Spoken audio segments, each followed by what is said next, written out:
বদরের মাঠে নবী সাল্লাল্লাহু আলাইহি ওয়াসাল্লাম হাত তুলে দোয়া করছে, আল্লাহ এই 313 জন মুসলিম যদি আজকে শেষ হয়ে যায়, ইসলামের নাম নেওয়ার কেউ থাকবে না। দোয়া করতে করতে চাদরটা পর্যন্ত পড়ে গেল। আবু বকর সিদ্দিক দৌড়ে এসে চাদর উঠায় দিলেন, দিয়ে কান্না জড়িত কণ্ঠে বলছেন, হাসবুক ইয়া রাসূলুল্লাহ, যথেষ্ট হয়েছে আল্লাহ রাসূল, যথেষ্ট হয়েছে, আর দোয়া করার দরকার নেই, ইনশাআল্লাহ আল্লাহ সাহায্য নেমে আসবে। আল্লাহ পাকে সাহায্য নেমে আসলো, হাজার হাজার ফেরেশতা আল্লাহ নামিয়ে দিলেন বদরের মাঠে।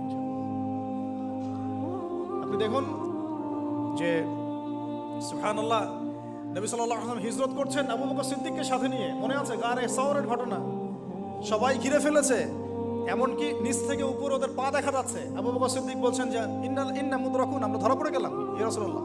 একই কথা কিন্তু নবী সাল্লাল্লাহু আলাইহি ওয়াসাল্লাম সেই একই কথাই বলছিলেন, লা তাহজান, তুমি দুশ্চিন্তা করো না, ইন্নাল্লাহা মা'ানা, আল্লাহ আমাদের সাথে আছেন, ইনশাআল্লাহ আল্লাহ আমাদের সাথে আছেন।